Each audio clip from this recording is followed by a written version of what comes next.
Sayın Bakanım, Sayın Başkanlarım, kıymetli misafirlerimiz, hiç ara vermeden devam edeceğiz. Yine çok önemli bir konu başlığı, büyüme ama nitelikli büyüme. Türkiye'nin büyümesi için yapay zekadan faydalanmak konu başlığı için Morality and Knowledge in Artificial Intelligence Başkanı Sayın Richard Foster Fletcher'ı alkışlarınızla davet ediyorum. Buyurunuz efendim. Mr. Fletcher, I would like to invite you.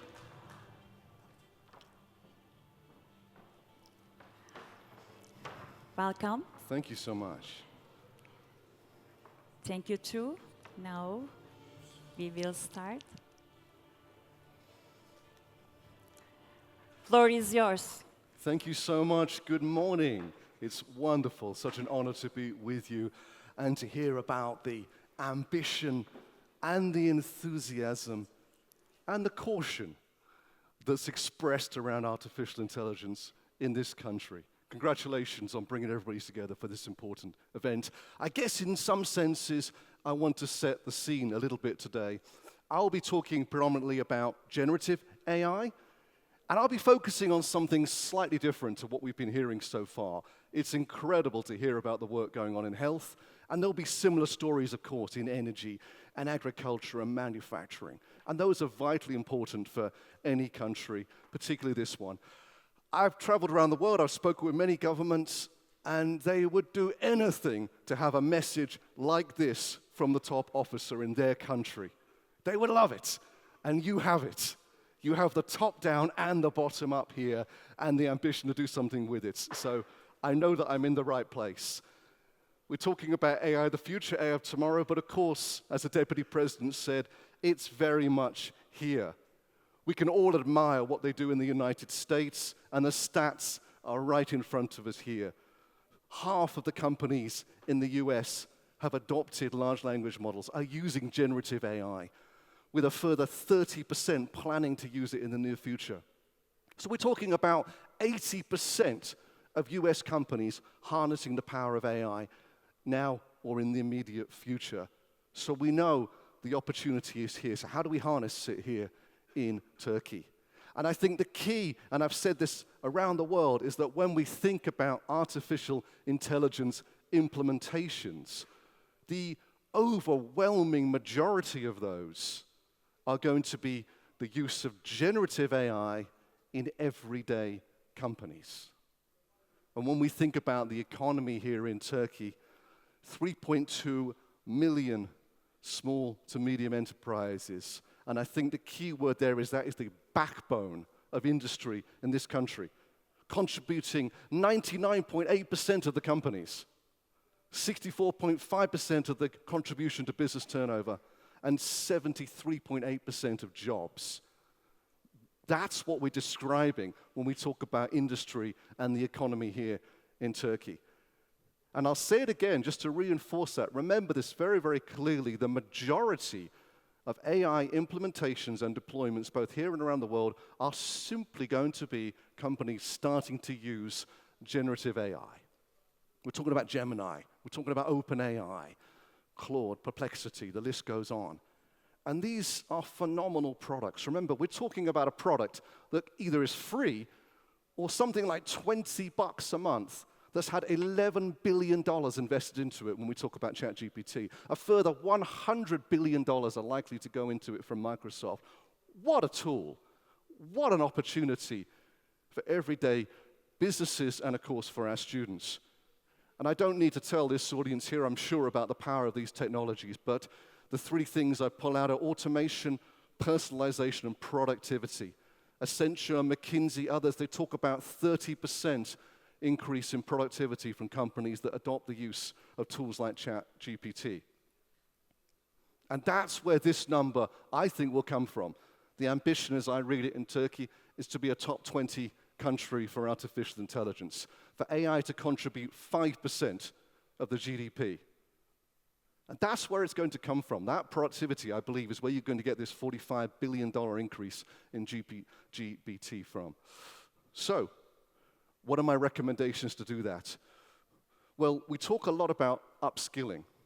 And I think that's vital, and we'll see that both from the graduates to the last point on my slide, and we'll see it as opportunities for people who want to retrain and to reskill and upskill into new careers as AI changes the face of industries. But I want to draw your attention to my middle bullet points, because I think encouragement and empowerment would be my two key messages when it comes to that 3.2 million small businesses.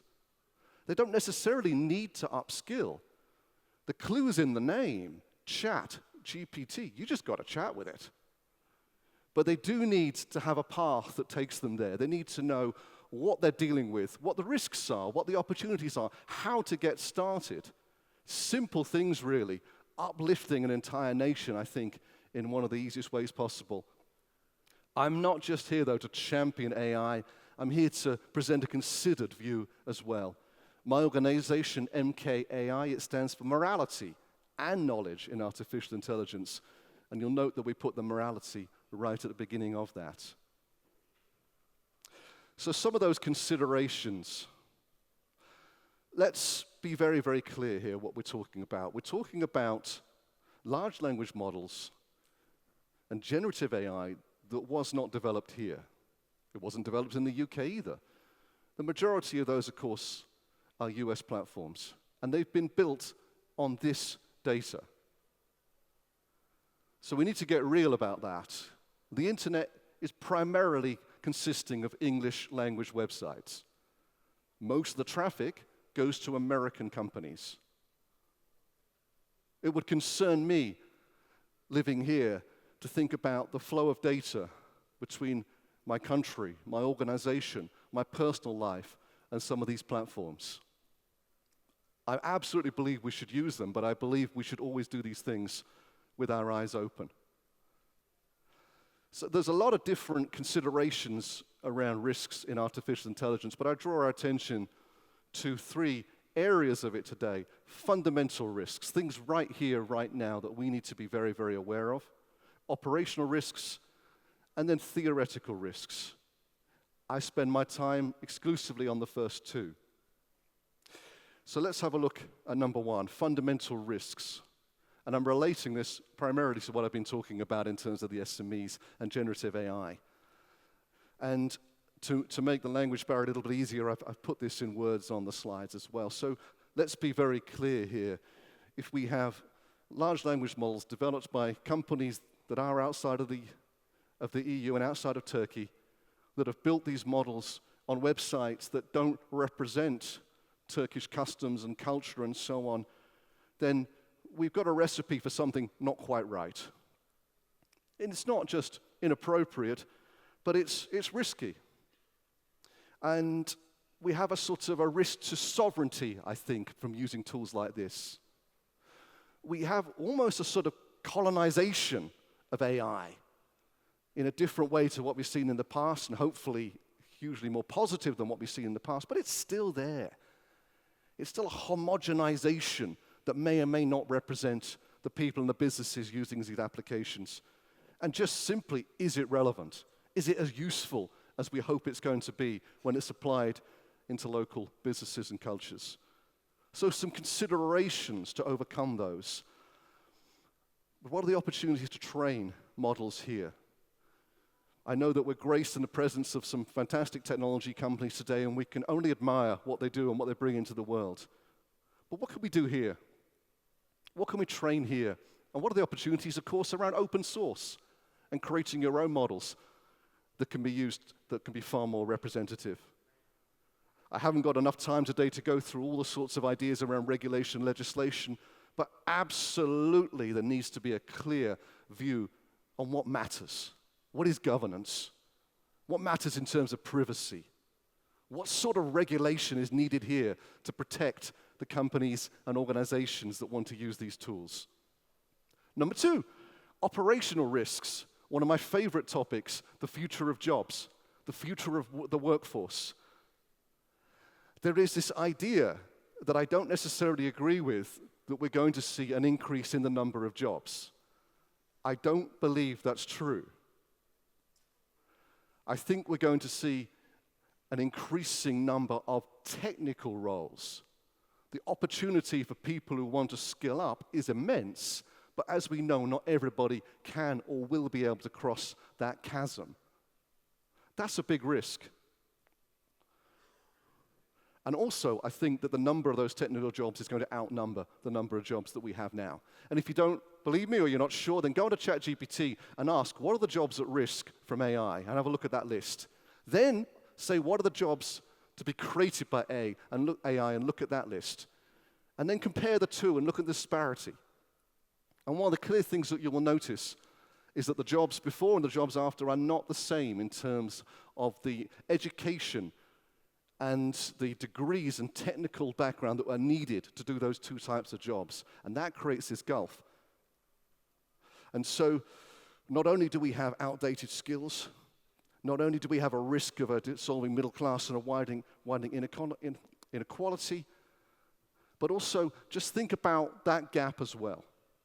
And if AI is able to replace some jobs, it's likely to replace the easier jobs, the more fundamental and lower jobs that you might see in human resources or legal or accountancy.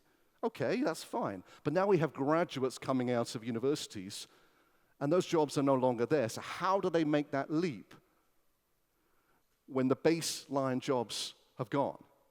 This is a great consideration there for our educational institutions. So considerations, I've touched on these already. AI helps with productivity. It helps companies do more with less. Hold that in your mind. If it's more with less, the less is talking about people.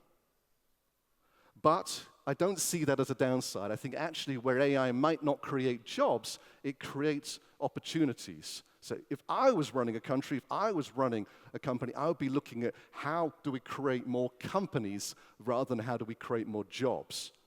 I can't see existing companies needing more people, but I can see a massive opportunity for more companies. But I want to finish on some positive notes. I think there's so much opportunity here in Turkey. We've heard about the collaboration, the partnerships, the presidential recognition of AI and its national significance, the frameworks, the 21 to 2025 AI strategy. I see a focus on education, R&D, and I see data infrastructure that can support the ambitions. So I think it's an incredible opportunity. Please, please harness AI. Have those considerations. If you want to talk to me, if you want a copy of anything, my details are all there if you want to get in touch. And if you'd like to see how we have these conversations every single day, we have a WhatsApp group, about 500 people in there, and we're wrestling with these issues every single day. Do come and join us. Do come and join the conversation. I thank you for inviting me here and for your time. Thank you. Thank you very much for your speaking, Mr. Fletcher. Please wait, because we would like to give you a gift as a memory of today. So, çok kıymetli Londra temsilcimiz Ulaş Mallı'yı davet ediyorum. You're very welcome. Thank you. Thank you. Wonderful. I'm blessed. Thank you. Thank you very much. Thank you.